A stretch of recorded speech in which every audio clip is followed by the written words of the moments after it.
ओम भगवते रामकृष्णाय नमः। ঠাকুর শ্রী শ্রী রামকৃষ্ণ দেখলেন সেই ছবি যা মা আর ছেলের দিব্য অঙ্গের জ্যোতিতে ভেসে যাচ্ছে। নমস্কার বন্ধুরা, আপনাদেরকে স্বাগত আমার এই চ্যানেল স্পিরিচুয়াল আধ্যাত্মিক ব্লকে। যারা আমার চ্যানেলে নতুন বন্ধু, সেই সব বন্ধুদের উদ্দেশ্যে বলছি, যদি আপনাদের আমার এই চ্যানেলটি ভালো লেগে থাকে তো প্লিজ লাইক শেয়ার সাবস্ক্রাইব করার রিকোয়েস্ট রইল। ঠাকুর শ্রী শ্রী রামকৃষ্ণ পরমহংসদেবের জন্ম হয়েছিল 18 ফেব্রুয়ারি 1836 খ্রিস্টাব্দের কামারপুকুরে। পিতা ছিলেন ক্ষুদিরাম চট্টোপাধ্যায় ও মাতা ছিলেন চন্দ্রামণি দেবী। মাতা পিতা পুত্রের নাম রাখলেন গদাধর চট্টোপাধ্যায়। যখন ঠাকুরের 9 বছর বয়স তখন গদাধরের উপনয়ন হয়। ঠাকুর ছোট থেকেই ঈশ্বরের ভাবে বিভোর হয়ে যেতেন। ঠাকুর ছোট থেকেই তার বাবাকে রঘুবীরের পুজোয় সহায়তা করতেন। এরপর একটু বড় হতেই তিনি তার দাদার সঙ্গে কলকাতায় আসেন রানী রাসমণির তৈরি মন্দির দক্ষিণেশ্বরে। মা ভবতারিণীর পুজোর ভার নেন তিনি।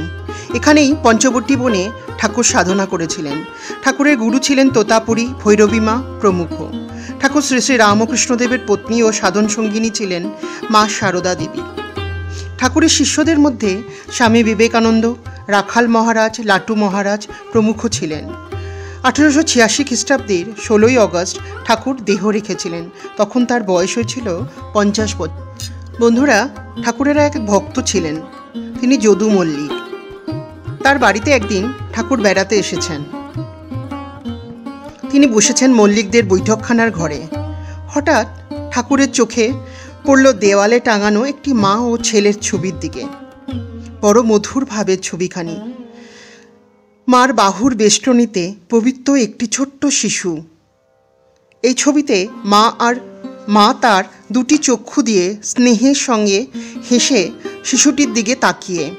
আর সেই ছোট্ট শিশুটির মুখে সে কি যে নিষ্পাপ সারল্য, তা ঠাকুর রামকৃষ্ণদেব যেমন বুঝেছেন তেমনি কি আর কেউ বুঝতে পারবেন? ওই অপূর্ব জ্যোতিময় ছবিটির দিকে দেখতে দেখতে ঠাকুর বিভোর হয়ে গেলেন। হয়ে গিয়ে নিজের মনেই বলে উঠলেন, ওরা কারা হে? এত জ্যোতির্ময় শিশু, আর ওর মা তো পুণ্যময়ী পবিত্রতা। এই ছবিটি হলো মা মেরি ও তার ছেলে যীশুখ্রিস্টের। ঠাকুর এক দৃষ্টি অনেকক্ষণ ধরে চেয়ে রইলেন এবং দেখলেন যশোদা তার ছেলে বালগোপালকে। অনেকক্ষণ তাকিয়ে থাকার পরে ঠাকুর আর অপেক্ষা না করে সোজা মল্লিক মশাইয়ের কাছে গিয়ে বললেন, আমাকে বাইবেল পড়ে শোনাও, আমাকে যীশু খ্রিস্টের গল্প শোনাও দেখি। এরপর মল্লিক মশাই বাইবেল খুলে পড়ে শোনাতে লাগলেন শ্রী রামকৃষ্ণদেবকে। ঠাকুর আবিষ্টের মতো শুনতে লাগলেন আর বলতে লাগলেন, মা গো, তুই আমাকে এ কি দেখাচ্ছিস মা? ঠাকুর রামকৃষ্ণদেব দেখলেন সেই ছবি যেন জীবন্ত হয়ে উঠেছে। মা ও ছেলের দিব্য অঙ্গে জ্যোতিতে ভেসে যাচ্ছে 10 দিক। ঠাকুরের অন্তর ও বাহির ধুয়ে যাচ্ছে সেই জ্যোতির স্থানে। তিনি আরও দেখলেন এ ঘর যেন গির্জা হয়ে গিয়েছে। নানা ধূপ ধীপ মোমবাতি জেলে ব্যাকুলতার সঙ্গে প্রার্থনা করছে পাদ্রীরা। সামনে যিশু। কে তুমি পরম যোগী, পরম প্রেমিক? কে তুমি জীবের উদ্ধারের জন্য বুকের রক্ত ঢেলে দিলে? যাকে ত্রাণ করতে এলে তারই হাতে প্রাণ দিলে। হাসি মুখে এলে যেই যন্ত্রণার নিবারণে, সেই যন্ত্রণাই ক্ষমা হয়ে, প্রেম হয়ে, শান্তি হয়ে উদ্ভাসিত হলো। এই ভাবের মধ্যে থাকতে থাকতে হাঁটতে হাঁটতে ঠাকুর চলে এলেন এক গির্জার সামনে। সব বিদেশিদের ভিড়। ভিতরে ঢুকবেন কিনা ভাবছেন, আর এও ভাবছেন ভিতরে যদি কালীঘরের খাজাঞ্চি বসে থাকে।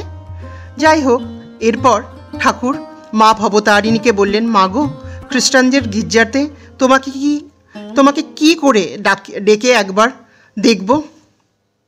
তা তো আমি জানি না, তুমিই তোমাকে ডাকা দেখিয়ে দিও মা।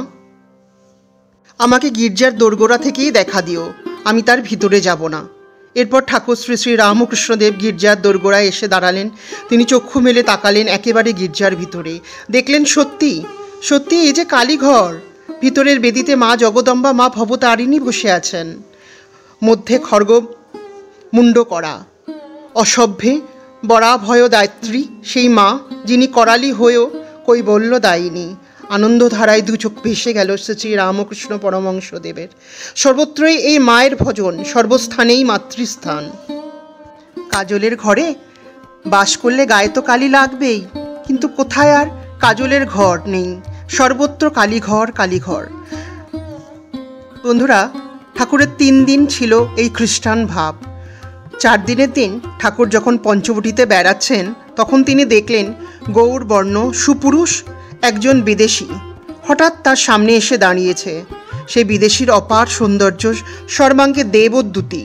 ঠাকুর বললেন, কে গো তুমি? তুমি কে? তুমি কি সেই পুরুষোত্তম যিশু? তুমি কি তমাল শ্যামল বনমালী? এই বলার সাথে সাথে দেব দানব আলিঙ্গন করলেন শ্রীরামকৃষ্ণকে। একই দেহে লীন হয়ে গেলেন দুইজনে, লীন হয়ে গেল ব্রহ্মবোধে। ঠাকুরের এই খ্রিস্টান ভাব ছিল 3 দিন। তো বন্ধুরা, এই ছিল ঠাকুরের খ্রিস্টান ভাব, যা আমি এখন আপনাদের সঙ্গে শেয়ার করলাম। আপনাদের আজকের এপিসোডটা নিশ্চয়ই খুব খুব খুব ভালো লেগেছে। ঠাকুর ও মার চরণে শত কোটি কোটি প্রণাম জানিয়ে আজকের এপিসোড এখানেই শেষ করছি।